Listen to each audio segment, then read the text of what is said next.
Okay, well, thank you for coming, as I said. I live in Cincinnati, Ohio, and I am a nature writer and an environmental studies scholar, also a former dean of a graduate school and where I worked with adult learners like Dr. Burbridge on their doctoral degrees. Now I'm an independent scholar and educational and literary consultant, and I work with postdoctoral faculty on their books, which they're writing for university presses. So I'm doing the same kind of work at a somewhat higher level. I moved to Cincinnati about 22 years ago from Minnesota, where I had been pursuing a life of teaching and taking students on wilderness trips. And before that, I was at the University of Utah, which, of course, is a wonderful place for anybody who's interested in the outdoors. As an environmentalist, I came to all of this work from the wilderness movement after formative experiences in the White Mountains of New Hampshire and the Sierra Nevadas of California, where I had fallen in love, like so many people have, with Yosemite and the writing of John Muir and the other great American nature writers. I never planned to live in Ohio. My sights were set on places like Seattle and Bozeman and Pinedale, Wyoming, someplace near remote and glamorous wilderness areas. It was really kind of a come down to find myself back in the Rust Belt, so similar to the industrial part of New Jersey where I had grown up. Not a place that one ever wants to go back to, but a great place to be from. In any case, I found myself in the city, and I had just had our first child had just come into the world, and I was spending a lot of time with my daughter and then her sister, who arrived 2 years later. And as you might imagine, little kids spend a lot of time pretty close to the ground. And when you're an adult with little kids, you spend a lot of time pretty close to the ground. And you begin to notice the things that they notice, and they notice everything. I began to become more aware of the urban environment as not only as a place to live, but as a place to experience nature, and found myself over time surprised and delighted by the variety and abundance of animals, plants, flowers, trees, and insects that I was experiencing in Cincinnati. And I began to think about my environmental ideas from the point of view of these observations and discoveries, and found myself developing a more complex and nuanced view of many of the standard environmental ideas that I had accepted and believed pretty much without thinking. Over time, the notes and observations that I gathered eventually found their way into this book, The Cincinnati Arch, Learning from Nature in the City. And I'd like to read you a chapter from the book. I'd like to tell you a little bit about where the chapter fits in and what the book is about. The Cincinnati Arch is actually a real thing.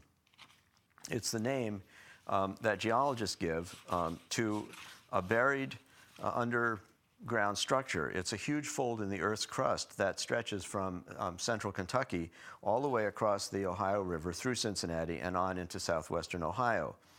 The city is located at its crest. Approaching from any quarter, you wouldn't notice the arch. The layers of Ordovician limestone that appear along highway cuts are not obviously bent. They appear horizontal to the casual eye. But as you drive east or west, the surface rock grows younger, revealing the geometry of an invisible landscape. Now, the arch is also a classic architectural form that creates elevation by using the downward pull of gravity. The stones in the legs of the arch are kept from falling inward by the rigid wedge of the keystone at the top, which pulls downward and exerts an outward compensating thrust. So by holding space and weight in dynamic tension, the arches create the feeling of aspiration and serenity that you experience in Gothic cathedrals. Now, a journey or pilgrimage also follows the parabolic curve of an arch. It swings out from a known point and returns symmetrically to a point on the same line or plane, but farther along. For this reason, ancient philosophers chose the arch as a symbol for the process of interpretation. And that is why teaching stories such as those of Jesus or Buddha, are known as parables from the parabolic arch. And that's why I chose the name, the Cincinnati Arch, for my book, because it speaks to the hidden landscape, the human world of architecture, and of course the world of interpretation, which brings the human and natural world together. I'd like to read you the opening paragraphs of the book, and then read you a chapter from the third part of the book.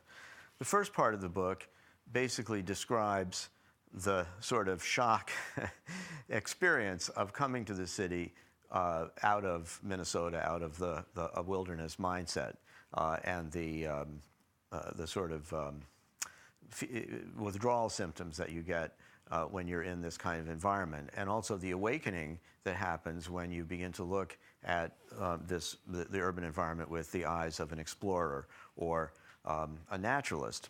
The first part is called Into the Pits, because the city, to an environmentalist, is like hell. I mean, it's where all the problems arise. It's where all the people are. It's where all the big greedy corporations are. It's where all the traffic is. It's where all the resources go. The cities demand the energy.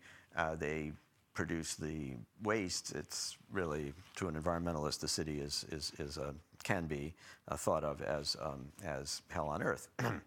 But of course, there's more going on than that. In the second part of the book, which is called Exploring the Neighborhood, I deal with experiences that took place pretty close to home. What's on my street, what's in my neighborhood, what's around me in the town of Cincinnati.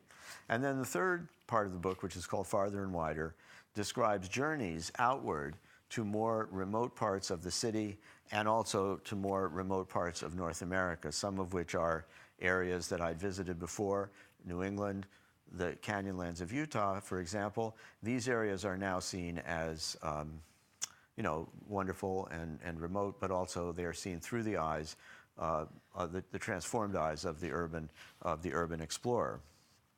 And the chapter I'm going to read from is from the third part of the book, which is a chapter about water. I asked Gary Burbridge what would be a good topic, and he said, "Oh, we're water people in Grand Rapids. We have the Grand River flowing through, so the water chapter would be good." It's called Dantes River, and it deals with the Mill Creek, which is a very endangered stream flowing through the industrial part of Cincinnati. Most of the people in town consider it nothing more than an open sewer, although there are people trying to reclaim it and save it. And it turned out, when I went there with a local biologist, that we had a lot of very interesting experiences, so I'll describe those in that chapter. In any case, the first two paragraphs of the book, or three paragraphs, the first chapter of the book is called The Road of Exile, and it opens like this. I never wanted to live in Cincinnati, Ohio. What wilderness lover would ever dream of settling deep in the Rust Belt, astride polluted rivers? One might long for places like Bozeman or Spokane, hard by Yellowstone or the Bitterroots, but certainly not Cincinnati, a town known less for forests or lakes than for jet engines, floating soap, and indigestible chili. When Pam, my wife, and I drove out of Minnesota, the corn was already head high and steaming, 300 miles from the boundary waters, and getting hotter by the minute. I was a fired assistant professor heading into administration. She was an ex-daycare director who had never lived outside her home state. Married less than 2 years, we had a baby on the way, and no friends or family anywhere in Ohio. My career as a teacher of literature and wilderness lay in a smoking ruin. My new job would be associate dean of a graduate school with no campus, no courses, and no resident students. They say life begins at 40. I had always thought that meant you arrived at a place from which you could finally deal. The powers and services of the world would be at your disposal, and you could actually run your life. Turning 40 meant entry into the dominant generation. I had never imagined that it could also mean starting a whole new life, and not by choice, as if you had come home one evening to find your house in flames. Being fired concentrates the mind. You are discharged like a shot from a gun. You are baked in a kiln until you become hard, impervious, and brittle. Your life is refined like metal. Your dreams are torched like a forest struck by lightning. Choose any image. The feelings are always the same. Shock and humiliation, followed by outrage and depression. But disaster also clarifies your relationships. Old friends suddenly turn away as if pain were contagious, while others unexpectedly come forward with full hands. Grief and grace break over you like waves. Meanwhile, you claw your way back toward self-confidence through a grinding job search, to which colleagues respond with a mixture of pity and envy. But why complain? I had lost the position, but still had the girl. I had found a new job that would pay the bills. I was still in the academic profession, albeit clinging by my fingertips. We were moving to a city that was said to be livable. Indeed, from a rational viewpoint, we had done pretty well. The only things missing were teaching and wilderness, but they had been the foundations of my life. So with that sort of personal note, we plunge in. Our hero gets to the city, has lots of experiences, raises kids. He learns all kinds of things. He has 2 daughters, and eventually decides that he can't avoid any longer finding out about the water, because certainly, and this is appropriate for sustainability here, since we're talking about sustainability, he finally decides that he has to deal with the water problem in the city. And so this chapter, which I'm going to read in its entirety, except for a few little strategic omissions to make it fall within the hour, is called Dante's River. Now, you know, Dante was a great medieval poet. For those of you who aren't familiar with Dante, I'll just say a word about him. He wrote a great poem called The Divine Comedy, which describes a journey through the 3 realms of the Christian afterlife. And most people have heard of Dante's Inferno, where he starts out by going through hell. And so this chapter does allude to Dante's journey through hell, because I'm going to explore the most polluted stream in Ohio and possibly in North America. Unfortunately, in this chapter, you really don't get too much of a sense of the other parts of the afterlife that Dante describes, such as purgatory and eventually paradise. Teaser, if you want to hear about those, you have to read the last chapter of the book, which is available for sale by the bookstore out on the table. And if you want, it's a first edition, and if you come up afterwards and buy a copy, I'd be glad to sign it for you at no charge. Okay? No more, so end of plug. Okay, this chapter is called Dante's River, and it's about water. And it's in 4 sections. The first is called The Water Pilgrim.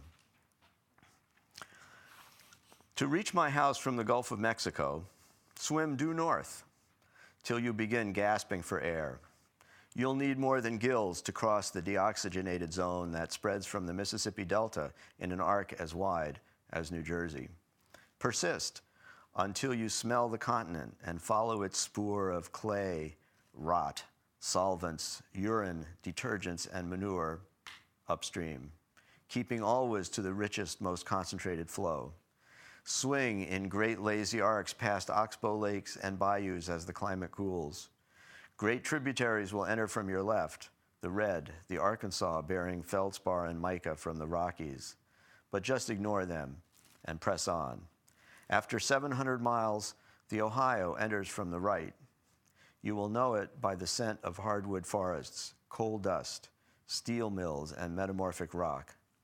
A quick 50 miles brings the Tennessee and the Cumberland, also on the right. Ignore these too, but feel the current build. Press on toward the Great Falls at Louisville. You may have to leap them like a salmon. In 50 miles, the Kentucky enters from the south. If you're alert, you can catch the flavor of limestone and Appalachian hemlock, perhaps even feel the flickering ghosts of trout. In another 50 miles, the river bends north as the Great Miami enters from the left. It smells inviting, but it is not your path. Go up another 10 miles. You'll know Cincinnati by the tang of sewage, dish soap, and hydrocarbons. Turn left at the Cofferdam and enter Mill Creek. Where Indians camped for centuries on level sand, the stream now idles among rail yards and sewage plants after debouching from a concrete trough installed by the Army Corps of Engineers. Continue on, past soccer fields, warehouses, and factories that produce everything from peach liqueur to skin creams and jet engines. Keep watch for a stand of old-growth forest nodding darkly on the left. Then take the next left-hand fork and thread your way through the flood control dam that holds back Winton Lake. This is a good place to come up for air. The lake may look like coffee, but I would not advise a drink. Proceed along the south shore to the second bay where clearer water enters from Daly Creek. You are now 250 feet above the Ohio and more than 700 above the Gulf. From here on, you need a trout's body and a carp's gills. Slip among limestone slabs, past wooded yards, through culverts for about 2 miles, then dive into the sewer that runs beneath the subdivisions. This is the dark night of your journey, the longest buried stretch. When you emerge, the creek will be no more than finger deep. Turn fins, if you have them, into legs. Stand up, regain your balance, and ascend the first swale on your right until it disappears into the level woods. See the straw-colored house beyond the trees? That's mine. Come in and have a drink. I have never made the journey described here, but often dream of it. When Pam and I moved here, I insisted on living at the top of the watershed, as far as possible from the pollution and flooding that plague low-lying neighborhoods. Growing up in urban New Jersey had accustomed me to filthy surface waters. Every time it rained, our driveway ran like a braided stream, turbid with mud and cinders from the parking lot above. My friends and I liked to play in the runoff, watching it pour into the street and swirl along the curb until it vanished into a grate, feeding an underground river that eventually spilled into New York Harbor. Hours later, I could still hear it churning beneath the pavement as I walked to school, holding my nose against the dark, dank smell that wafted up through the manhole covers. And whenever we took the ferry to Manhattan, the same odor rose all around, stale, fetid, sickeningly familiar. I tried not to look down at the gray water, strewn with clots of soft, unspeakable debris, but fixed my gaze on the famous skyline that stood out as sharp and pure as a crystal. In those days, gray city water became a symbol of everything to be loathed and shunned. I yearned for clean wild water, the streams and lakes of the Connecticut hills where deer drank and fish swam, visible 6 feet down. I wanted water that smelled transparent, sharp as ice, as if it had been scoured by granite. I wanted to be able to bend down like one of Gideon's soldiers and drink from a cupped hand, then get up and move on without fear. Water became a prime field mark of wilderness for me, along with remoteness, old growth, and godlike summit views. I learned to climb for it, fighting the spirit of gravity. The best water was always the highest, pooled among boulders at the edges of snowfields in the winds, or broken to spray and thread cascades that poured out of glacial cirques high in the Sierra Nevada. I found it too in shallow basins weathered from slick rock on the Colorado Plateau, or in deep lakes in the Boundary Waters, where the whole country was as sharp and rugged as the White Mountain forests of New Hampshire. These were the places where streams began, where heaven touched earth and bestowed the water of life. I became a water pilgrim, searching for sources and origins, taking inspiration from the trout that held themselves poised in the swiftest current, always facing upstream. Call it romantic fancy if you like, but there was more to it than mere escapism. Coming of age in the 1960s had sensitized my generation to the blandishments and addictions of a market culture driven by greed and envy. The good things in life all came at a psychic price. The comfort and luxury of material blessings made people soft, covetous, and dependent. Water, which had once been nature's free and gracious gift, was now sold out of a pipe. How ironic that we should have to pay double, once for the blessing of consumer goods, and again for the curse of pollution. Civilization had many ways of protecting business as usual. To young people restless for challenge and self-discovery, this realization brought only nausea and suffocation. Wilderness, with its clean water, beckoned us toward a life that seemed authentic, natural, and free. The city's treatment of water seemed only a sign of its aspiration for total control. It dirtied the streams, then imprisoned them in sewers. It locked up the treated water in pipes. The only time we saw water moving, it was coming out of a spigot, disappearing down the drain or rushing through some culvert or gutter. The sounds it made were harsh and mechanical, like the growl of engines. On wilderness trips, I loved to camp by moving water, by a lake shore where waves clattered softly against rocks, or alongside streams with their white noise that seemed to be braided from many voices. The sound of mountain water was always incredibly soothing, its chaotic patterns as satisfying as the dance of flames in a campfire, the slow swirl of clouds, or the intricate woven cadences of Baroque music. So many nights I would lie awake trying to catch the message that always seemed just out of reach, like the voices of people laughing and talking behind closed doors. It seemed like an intimation of some other reality, but I knew it was only the sound of this world, the real voice of the lifeblood of nature. New Englanders speak of dead water whenever a stream pools above rapids or behind a dam. That's what came to mind when I thought of city water. It was dead, poisoned by germs or toxic waste, sterilized by chlorine, suffocated by pipes and faucets. Dead water. It was all we drank. No wonder a strange, obscure numbness had crept into our bones. Such water might slake a momentary physical thirst, but never the smoldering, wild hunger that drove me to the mountains. I wanted to drink from water that still held light. Sky water, as Thoreau had called it. That's what I wanted in my tissues.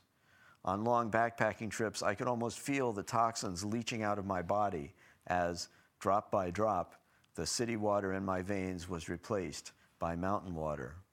Weeks of hiking brought my mind to a poised alertness where it seemed coextensive, not only with the organism, but with the land itself.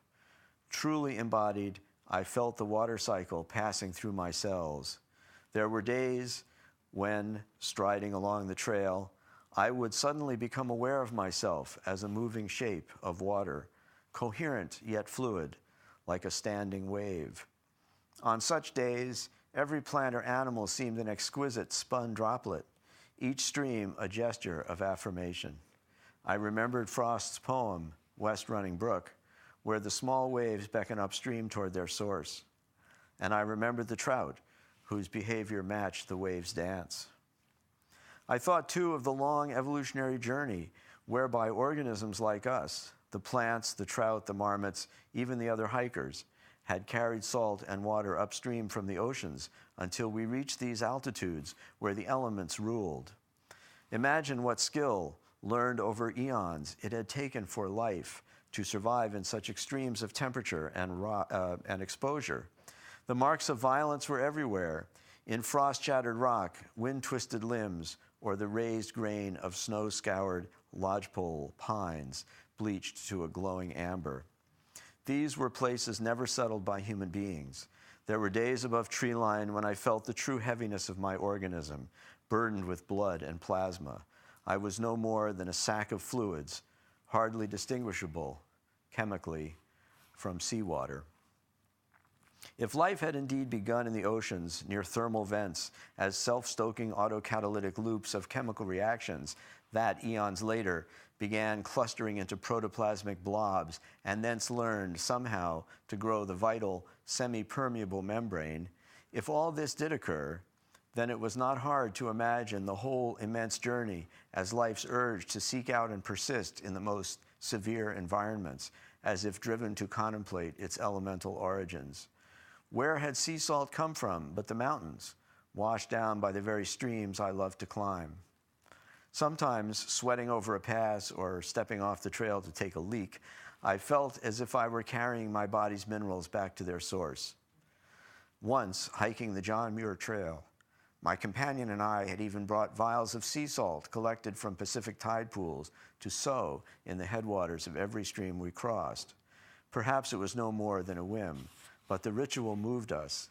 Every time I felt like a compass needle swinging into a chord with some unseen line of force. It was exhilarating to feel mind and body attuned to the thrust of evolution. The next section is called Spigot and Drain. But all that was far away and long ago, before I moved to the city and settled down to raise children and keep a house. Now I encounter water more often as a resource or a problem than as an emblem of spiritual aspiration. Any homeowner will tell you that the primary challenge in domestic engineering is keeping water out or getting it in. Water falls from the sky onto my roof, whence it flows over the eaves and into gutters that then carry it into the sewer. It falls on my lawn and woods and then runs over or percolates into the ground, where it flows downhill until it hits an impervious layer of rock or clay or concrete. Where such layers surface, the water emerges as a spring. This can occur just as easily in your basement as in the swale out back, hence the importance of a well-graded yard. Sewers can back up, hence the virtue of living at the top of the watershed. Wood rots easily when wet, and toxic molds love damp wallboard, hence the necessity of a tight roof and well-caulked windows. In fact, rogue water can destroy almost everything we value in the house, from food to furniture to clothing, books, or papers. Thoreau may have dreamt of books written out in the open air, but most require a dry desk and closed windows. The dewdrop glittering on my true love's brow would smudge the sonnet written in her praise. As a homeowner, then, I expend great effort caulking, puttying, painting, shingling, or otherwise trying to keep water out. But I also have to let it in for cooking, drinking, washing, and sanitation. In the house, it performs the same functions as it does in the body or the ecosystem, providing a medium for life's chemistry and carrying off the waste. It enters from the spigot and exits through the drain. In the wilderness, animals and people all use surface water. But in the city, people all use pipes. Their water comes from treatment plants that remove harmful microbes, chemicals, and sediment. Cincinnati operates 2 plants because it draws water from 2 sources: the Ohio River, which supplies over 80%, and the Great Miami Aquifer, which provides the rest. My neighborhood sits on the border between the 2 service areas and so may receive from either depending on the day's demand. Cincinnati also sells water to outlying communities in 3 adjacent counties, a service area of more than 250 square miles.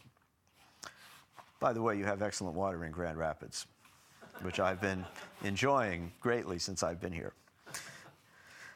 But to continue, when we moved to Cincinnati, I was worried about the water. I could not imagine drinking from the Ohio. Just think about what's upstream. The steel mills of Pittsburgh, Wheeling, and Steubenville, the Ashland Oil Refinery, DuPont's huge chemical works along the Kanawha up at Charleston, West Virginia, not to mention thousands of square miles of farmland soaked with fertilizers and pesticides, or indeed the hundreds of small towns that dump raw sewage directly into the river or its tributaries. And let's not forget those Kentucky coal mines, sour as vinegar and salted with heavy metals. The Indians and the pioneers may have fished and drunk from the Ohio when it ran free, clear, and wild, but only a fool would do so today. Even after living here for 15 years, I can't turn on the tap without a shudder. And yet, our engineers assure us that Cincinnati's state-of-the-art treatment provides some of the best drinking water in the nation. Not as good as Grand Rapids. Although the Ohio presents quite a challenge, the great thing about water is that anything put into it can somehow be taken out. Moreover, most of the really awful pollutants, such as heavy metals, aromatic solvents, or industrial organics like PCBs, either bond with sediments or evaporate long before they reach Cincinnati. Therefore, according to my chemist friends, our waterworks treat mainly for pathogens, turbidity, and halogenated organics that form, ironically, from the chlorine used to disinfect. It is these smelly compounds that give tap water its stale, faintly metallic taste. Many are known carcinogens as well, hence the continued popularity of home filtration and bottled water. Soon after moving here to Cincinnati, I looked into the treatment process because, after all, bottled water is expensive and also unregulated. It is not subject to the government standards for municipal water. It may taste good, but who knows what's really in it. As for home filtration, it removes smelly organics, but also the fluorine that protects your teeth. We want clean, health-inducing water that tastes good and costs next to nothing. Quite a challenge for the engineers. Down at the waterworks, I heard about the intricate path that Ohio or Great Miami water follows to reach my spigot. A huge station near the upstream edge of town pumps from the Ohio at a rate of 120 million gallons per day.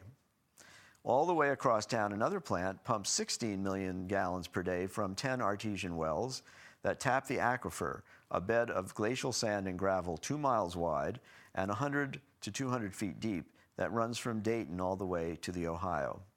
In round numbers, this means that Greater Cincinnati consumes about 417 acre-feet of water per day. Thoreau, who drank straight from Walden Pond, took a jaundiced view of municipal water projects.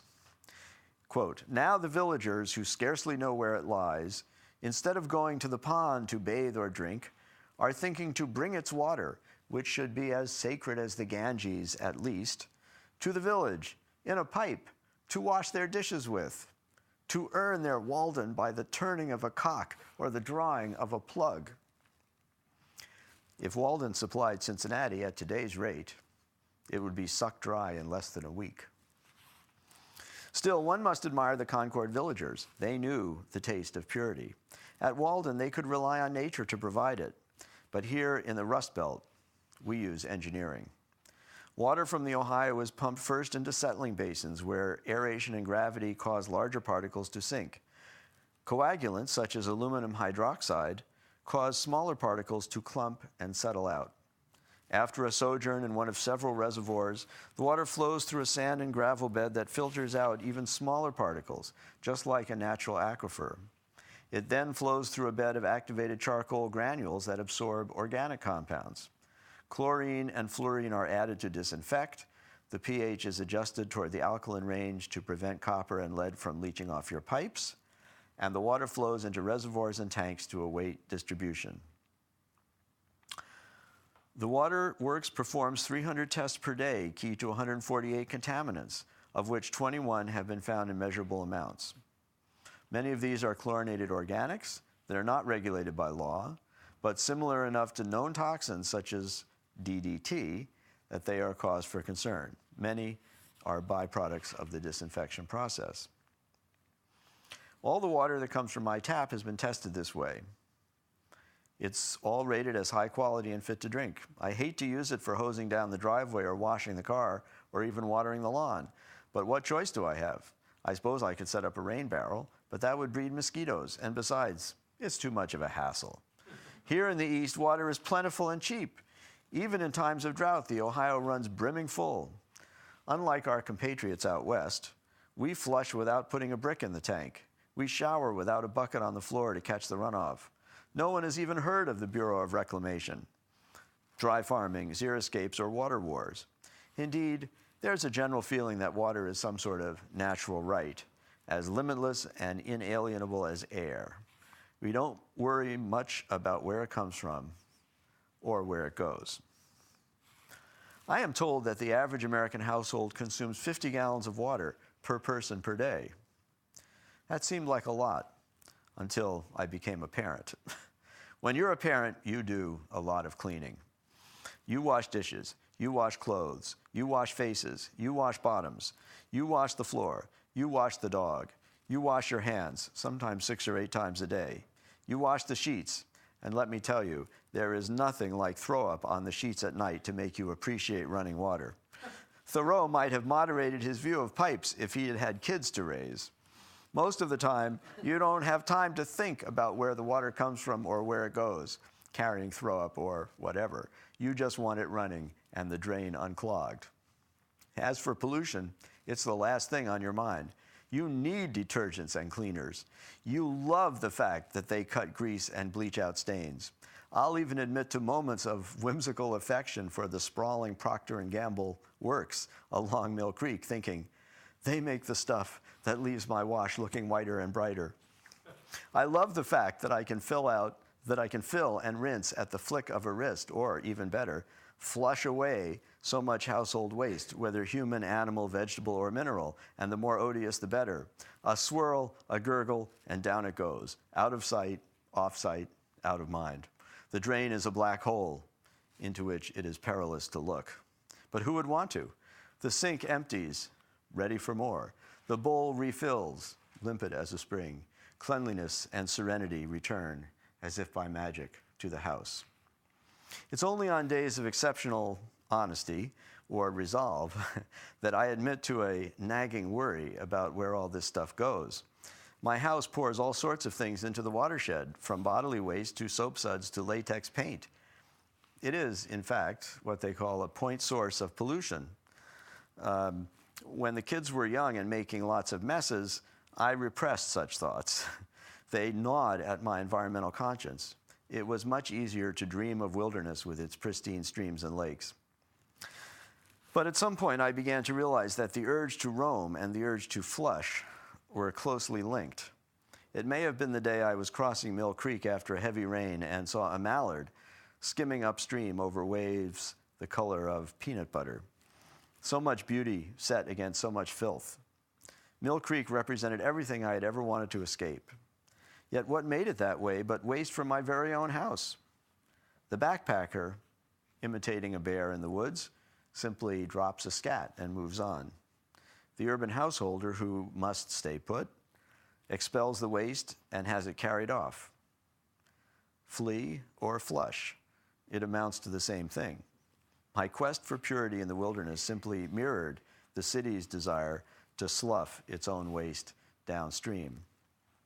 Of course, escape merely relocates the problem instead of dealing with it. Wendell Berry was right to observe that our environmental crisis stems from defects in character as well as in culture. For to deny one's history and refuse responsibility for one's acts is to live in bad faith. Tycoons and dictators may find it expedient to export evil or scapegoat the weak, but history shows that there is no future in such behavior. It can't work for long in a closed system, like a watershed or a world community. Nature's method is to turn one creature's waste into another's resource. That's how it works in the wilderness, where evolution has developed elegant and complex pathways of transformation, but nature has all the time in the world.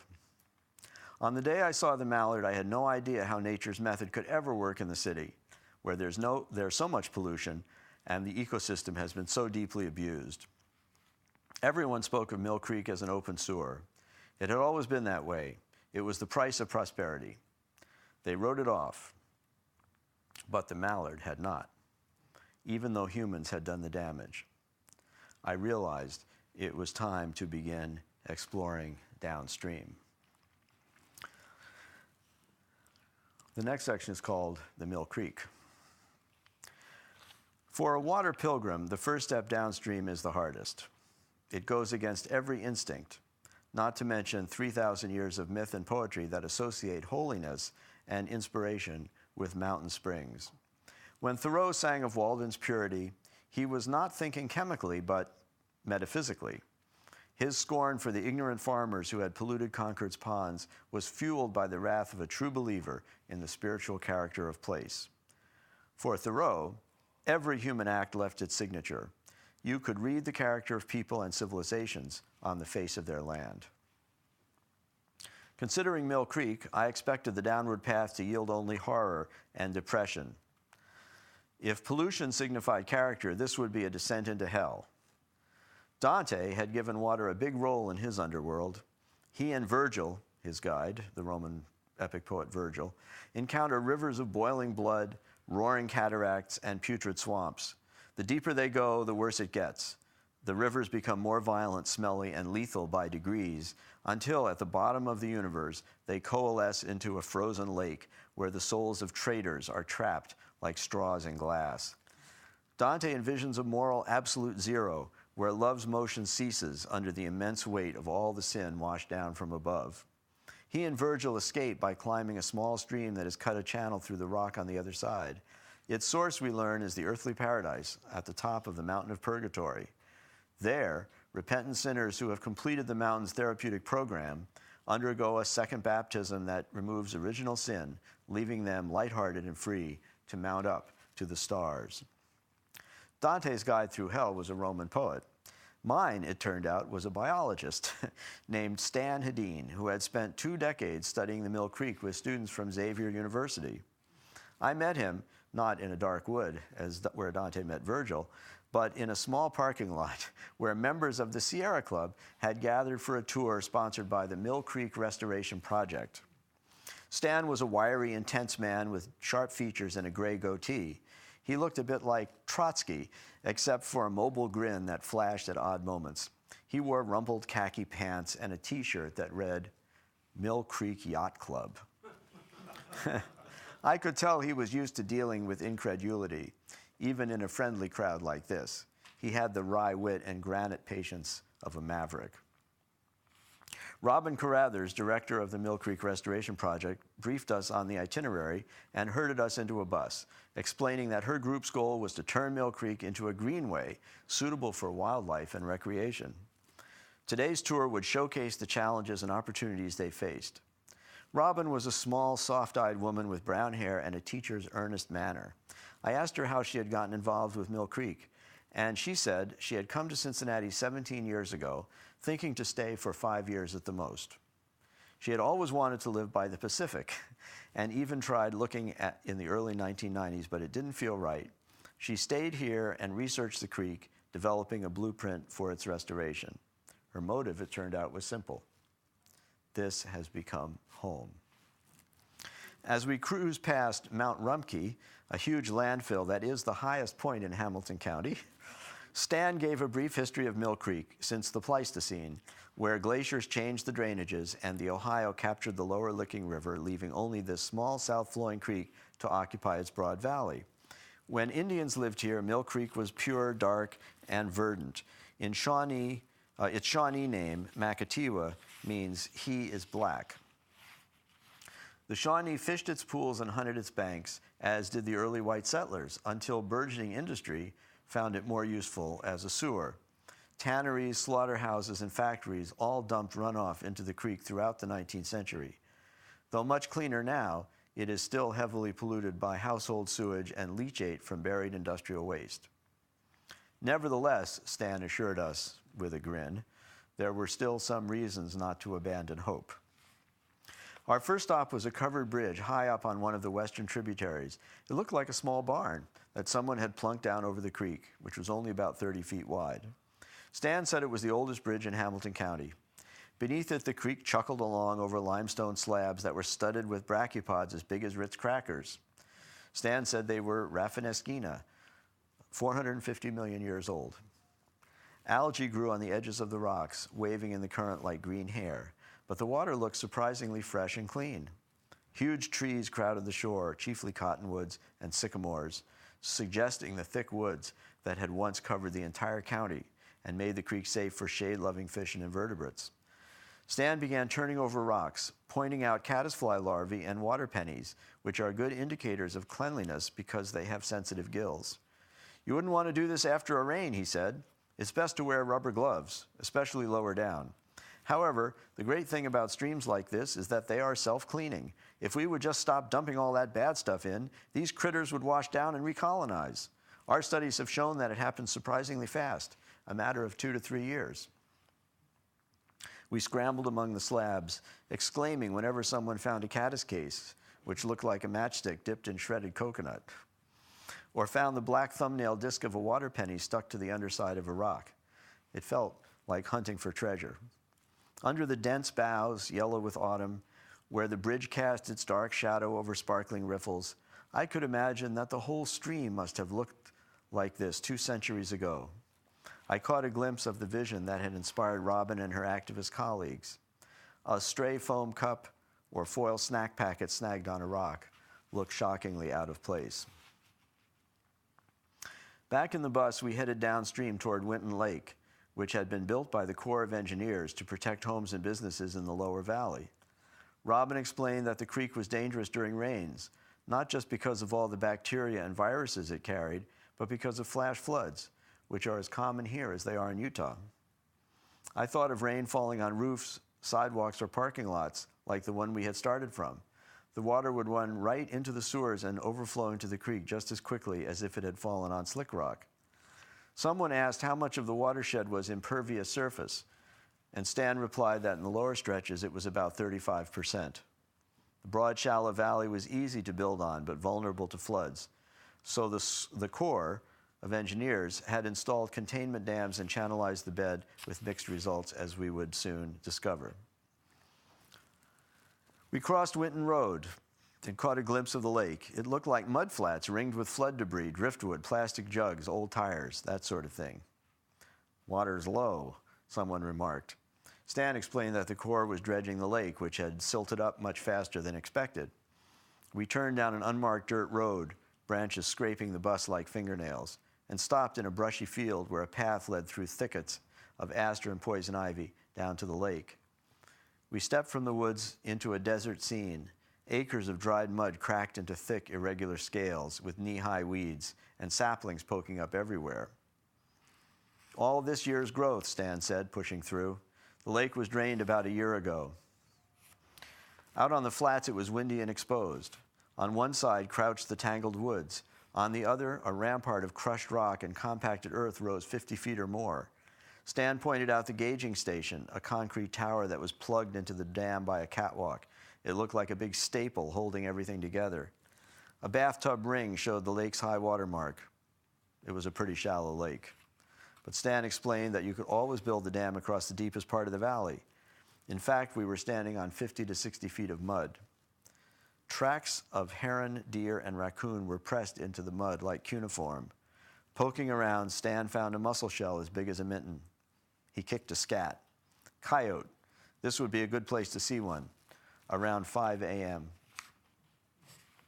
We climbed back into the bus and drove down the steep slopes below the dam into the valley, where we stopped at Putt-Putt Golf and Games on Reading Road for our first look at the main stem of the creek. Crumbling asphalt gave way to ragged meadow as we headed for the tree line that marked the bank. A 4-foot black snake slithered away, sleek as a garden hose. No doubt he was amply nourished by field mice and birds' eggs. We found the creek running in a deep trough cut through soil banks. It was a bit cloudy here, but pebbles were still visible on the bottom. Stan said we were near the first white settlement above Cincinnati. The first mill had been built here on Gorman Farm, which was now being run by the Cincinnati Nature Center. There was one other working farm in town. Stan pointed out fish in the stream, alien carp, native white suckers, perhaps a bass. He drew our attention to the banks, a tangle of roots and soil topped by shrubs, weeds, and small trees. This point marked the last natural stretch of the creek that we would see until we got almost to the river. Much of the lower reaches had been channelized. I was amazed at how fresh and natural the creek looked even here, deep in the industrial zone. We pulled out box lunches and ate at picnic tables in a small city park. Birds flitted past, house finches, house sparrows, and starlings checking us out. A woman got up, and the bird zoomed in, pecking for sandwich crumbs. Her blue sweatshirt read, "A good planet is hard to find." Many people I noticed were drinking bottled water. I sat with a colleague of Stan's and his wife who taught at-risk kids in the public schools. They spent part of each summer cooking for Sierra Club service trips. They had raised their family in Cincinnati, but as soon as they retired, they were moving to Colorado. Stan herded us back to the bus. "Miles to go," he grinned. "It gets pretty nasty from here on. Lots of cool stuff to see, though." What did he relish more, our discomfort or his local knowledge? Robin explained that we were going to the GE Pristine Superfund site, where PCBs had been dumped when General Electric was making insulation and rocket parts during the Cold War. The soil was contaminated by leaking drums and storage tanks. On rainy days, you could see leachate oozing from the banks. It was a big problem. We drove along the edge of the huge GE plant, where they now made aircraft engines. It seemed to fill the valley, over 1,000 acres of factories, warehouses, laboratories, and office buildings, interspersed with tank farms, rail yards, and parking lots. We turned off on a narrow, unmarked road that led toward a paving plant where piles of old concrete and asphalt stood waiting to be turned into more impervious surface. At least, someone remarked, they were recycling. The road crossed a rusty bridge and ended in a dirt lot paved with cinders where someone had set out orange trash barrels as if it were some kind of park. Maybe the truckers had lunch here after dumping their loads at the plant. Nearby, hundreds of rusty barrels were stacked in a fenced yard with a gatehouse. Overhead, high-tension lines buzzed against the blue. A huge steel pipe rose from the cinders topped by a manhole cover. Stan said it was an overflow port for a combined sewer line. In a big storm, it would spout raw sewage like a gusher. We poked around the edges of the lot, gingerly, as if probing a sore. Robin pointed out several leachate zones where her group had planted saplings of willow and other shrubs with an appetite for heavy metals, a process known as phytoremediation. She talked about laws, liabilities, all the reasons why no one wants to buy contaminated property. The city of Reading used to get its water from the aquifer underlying Mill Creek, but when contamination reached their wells 5 years ago, they had to start buying water from Cincinnati. All this industry had been built on rich bottom land, prime agricultural soil, but you wouldn't want to grow crops here now. It would take years of phytoremediation to bring it back once the dumping stopped. Robin's group was certainly taking the long view, much more than a single lifetime. Meanwhile, Stan had been off talking with the guard at the gatehouse. He came back grinning at our glum faces. "Cheer up," he said. "It's actually quite secluded here. The guard says he's seen a lot of wildlife along the creek. Critters are more resourceful than we think." We climbed into the bus, grateful to escape this blighted landscape for the wide open spaces of I-75, which, Stan observed, had been built in the bed of an old canal. Let's see. Though the highway followed the valley, we caught only fleeting glimpses of the creek between factory walls or bridge abutments. We passed Jim Beam with its odor of rotting fruit. There's a Jim Beam distillery. And the bus stopped at a bridge below the Elda landfill, Cincinnati's principal dump. I could hear the roar of sanitation trucks and bulldozers as pepper-black flocks of starlings soared over acres of garbage. Stan said there was some leaching from the dump, but it was impossible to say how much or how long it would continue. Decades for certain, more likely centuries, but that's not why he had brought us here. "Notice the channelization," he said, pointing downstream from the bridge. "When the Corps does a project like this, they broaden the stream bed 2 or 3 times, tear out all the trees, and line the banks with riprap using broken rock or old pavement bonded with concrete. The result is physical pollution in the form of sunlight and heat, which the original native species can't tolerate because they're used to cool shade. So even if we stop dumping, we still have a habitat problem. However," he added, "if you look downstream, you'll notice that Mother Nature has been quietly putting in gravel bars and meanders to rebuild the bed. You can already see a few willows and cottonwoods taking root." Below the bridge, steel girders had been driven into the bed, interlocking to form a low dam behind which green water pooled, clear to 5 feet. Below the dam, a school of foot-long bass darted across the plunge pool, ignoring an old tire hung up on one of the girders. Behind us, cars zoomed across the bridge, oblivious. A freight train rumbled past, horn blaring and bells clanging. Upstream, the bank was strewn with slabs of old pavement, among which young trees had grown up.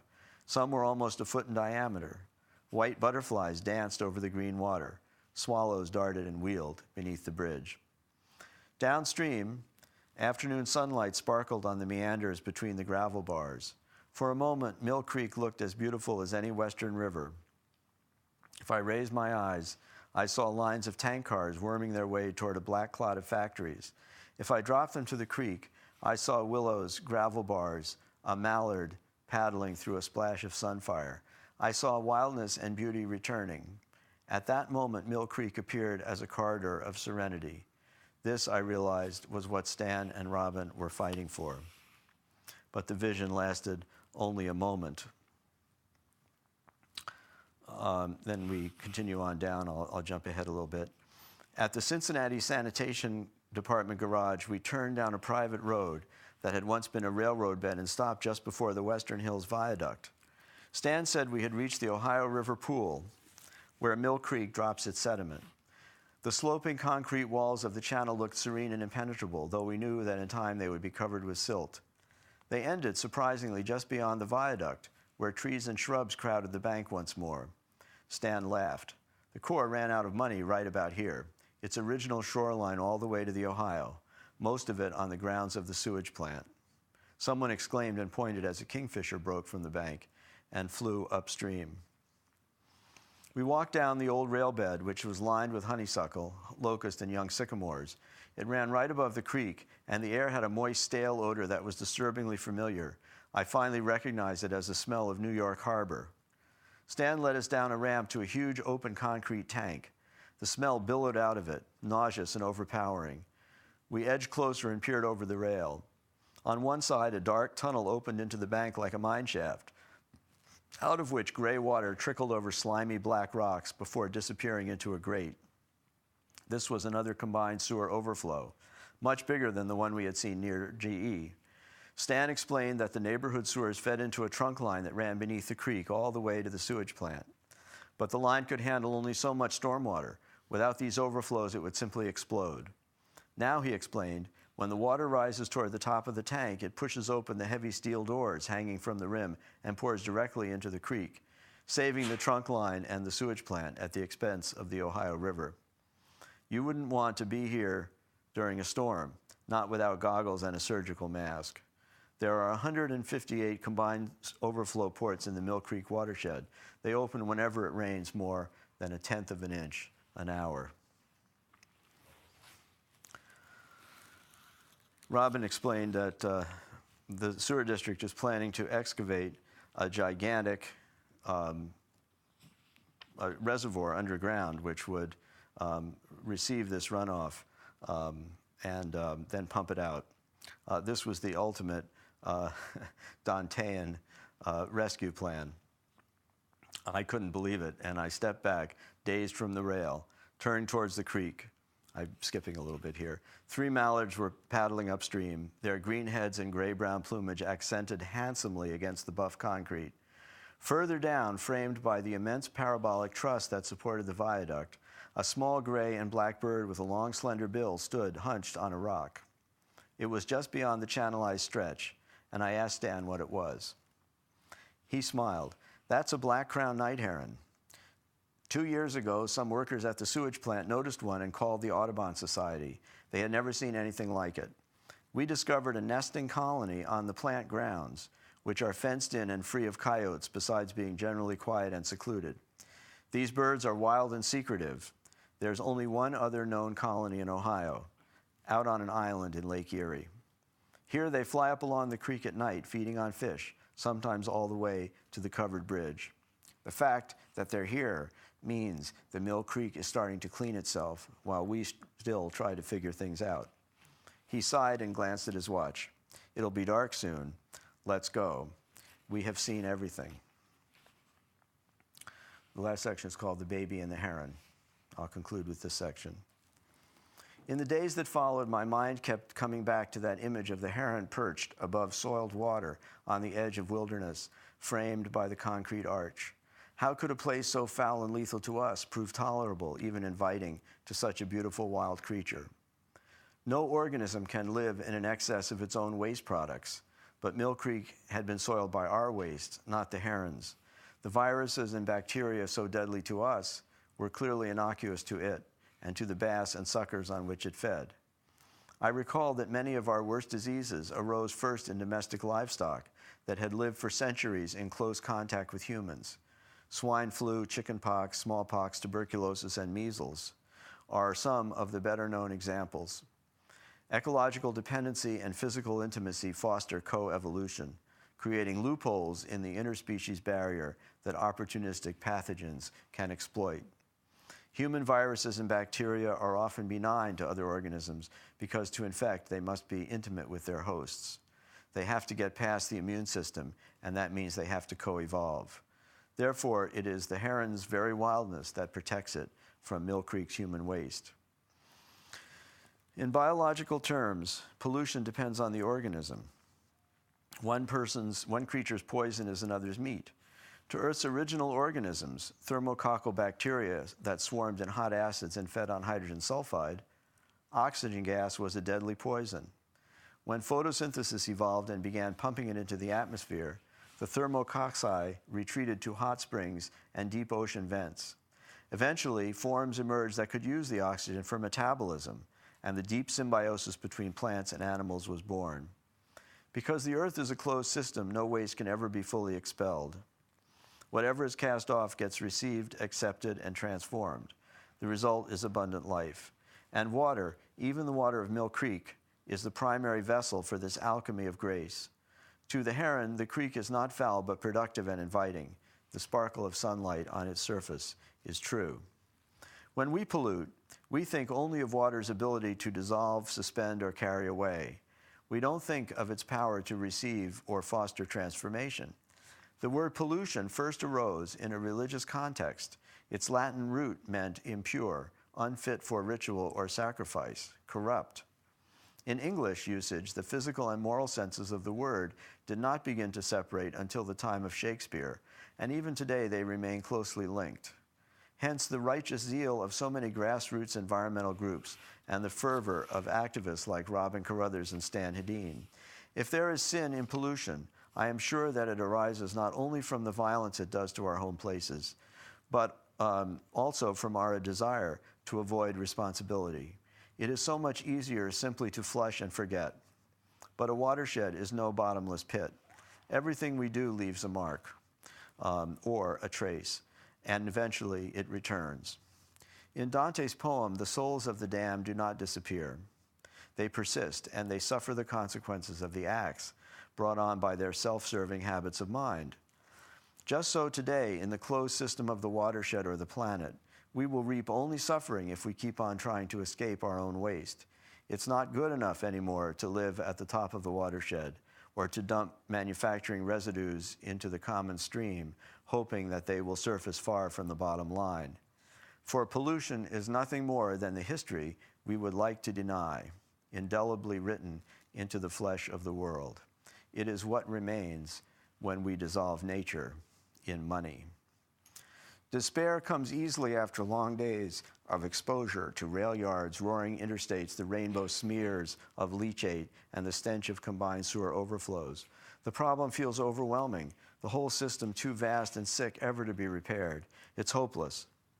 But then I remember the heron, the wildness that always returns with even the smallest opportunity, the aerial plankton seeding rooftop pools, the Mill Creek patiently rebuilding its bed in the midst of a concrete channel. I think of Stan and Robin, people of contrary but capable imagination, who, by paying attention, have caught the spoor of a redemptive dream. Somehow, somewhere, they made the choice to embrace rather than shun Mill Creek.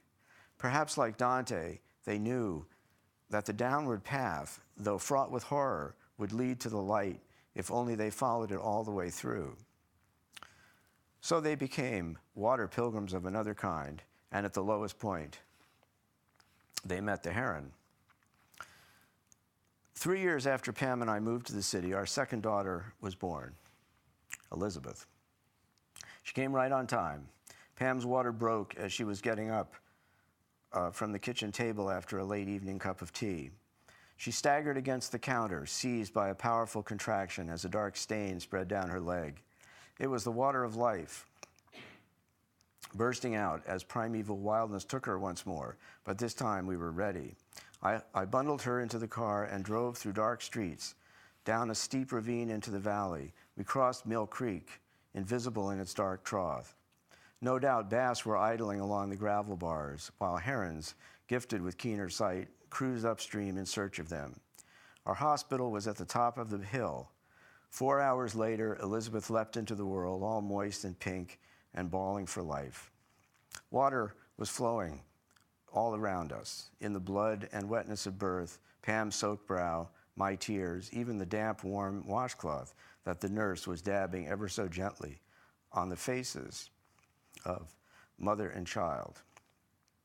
Later, when we were left alone, Pam sucked ice chips and sipped spring water before teaching Elizabeth how to nurse. I could feel the water cycle, old as life, flowing through us. Several weeks later, we presented Elizabeth for baptism. Standing before the congregation, Pam held her up to the marble font while the minister dipped in his hand and dribbled some water onto her tiny brow, intoning the familiar words. This ceremony was supposed to be about washing away original sin, a sort of manufacturer's defect in our nature. But Elizabeth didn't seem to have any defects. She seemed to have a great gift for enjoying herself, a confidence and delight that I was struggling every day to attain. If anyone needed cleansing, it was not Elizabeth, but me. Perhaps I thought it would make more sense to think of baptism as a reminder of how much original grace we inherit from the water that runs through our cells. From the oceans to the clouds, to the intimate meshwork of tissues and capillaries, it permeates and sustains the world of life. So Jesus spoke literally of living water. But the ancients had long recognized its spiritual value. No matter how divided or scattered, it always gathers together, centering to a stillness that mirrors the sky. In this way, it connects heaven and earth. Because it is pure at heart, it can forgive any indignity. It can bear all uncleanness without being changed. Humbly, it takes the shape of whatever it fills, yet its tendency is always to flow. In this way, by not resisting, it overcomes all things. Elizabeth gazed out with dark, liquid eyes, taking it all in.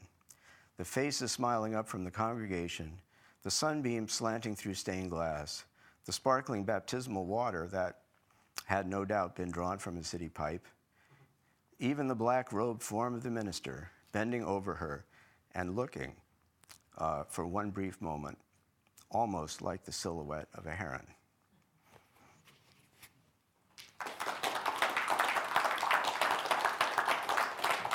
Thank you. Well, I know that went on a little bit longer than you expected. Sorry for that. But I'd be happy to take questions or comments. Jokes? Anything. Would you like a drink of water? I would. I didn't have a drink of water. I would love a drink of water, but I'll get one outside. That's fine. I know that's a lot to take in. Yes, sir. Oh, I'm sorry. This may be more of a literary. Now, how long ago did you write of that of Mill Creek? How long ago was when you had that tour of Mill Creek? Was it 5 years ago, or? At least. Okay. At least 5, probably 7 or 8 years ago. Okay. Now, I've done it since. Actually, I've taken my urban nature seminar. I think Gary was in it. We took it. So since you graduated in 03, right, from Union, that would be at least 6 years, probably 7 or 8 years. Okay, so it's, and has it, and since you've seen it, have you seen any more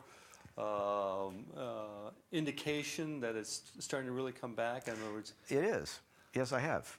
And the Mill Creek Restoration Project is hard at work, and now they're putting in a green trail, a bike trail and hike trail along the creek. So they're still very active, and now with the stimulus package and the new administration, there's a lot of more, resources and incentive for groups like this to do their work. So I'm very encouraged. okay. It's Mill Creek's going to take a lot of cleaning, but I think the thing we really need to do is what you did in Grand Rapids, which is somehow divide our sewer system into sanitary sewers and stormwater sewers. And I don't see that they're going to do that. That's what really needs to be done. Okay. Good. Thank you. Other questions? I kind of overwhelmed them with reading.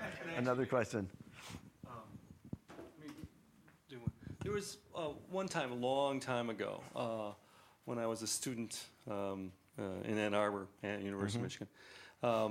The Population Institute was trying to get me to do a project. I'm an architect. And so I said, well, I have to do something for Detroit. Detroit was asking me to come to do a project.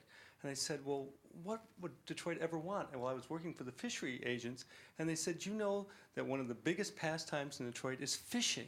I said, why do they want to fish? Well, the Detroit River is right next to Lake St. Clair. Yeah. So this rough urban area of Detroit, right there on the edge of a very beautiful, pristine body of water. Wow. And they wanted to get DNR wanted to put money in Detroit, and the only thing they could think of is fishing. So they have all these parks. I said, if you could figure out a way to have a fish walk along there, you could, people could really use it. Now, it's been a long time since I did it, but they're starting to do that. Wow. Fishing was a big pastime in Detroit because the water's right there to do the fishing. Wow. And that would be great for people living there, I'm sure. So, that was something that totally surprised me. Well, Detroit, no, they love to fish there. That's amazing. That's great. Well, they need all the help they can get. That's true. Okay. Oh, great. Thank you very much. That's great. Okay. Wonderful. Any other questions, folks, or comments? Last chance. Well, I'll say a quick. Sure. Are you familiar with John McPhee? Oh, certainly. I love John So McPhee. much reminded of McPhee. Were you? Listening to I take that as a great compliment. He's one of my favorite writers. He has some wonderful outdoor stuff and wonderful environmental stuff. Yeah, thank you. I take that as a as a great compliment. I took the same trip that John describes down the Mill Creek, and it stuck in my memory. And much of what John talks about was present when I went down. And there's one particular place that struck me somewhat horribly, but at the same time, there's a certain redemptive character to it. Is that in that channel that the Corps of Engineers built, that kind of concrete raceway, a little bit like the river in Los Angeles. We were looking down, and Stan was busily describing something, and I turned over to one of the spillways, and right at the edge of the spillway, stuck to the right where the water came out, was a condom. and I couldn't help but that stuck in my mind, that talk about how how awful that situation was, that not only the stuff that we don't like to talk about spilling out of there, but the something that was meant to prevent life was stuck at the end of the spillway, which was working to prevent life too, unfortunately. Yeah. Maybe not intentionally. But then you turned around and looked, and right down there at the end, was 100 yards down, was that place that John described, where the Corps of Engineers, fortunately for everyone, ran out of money.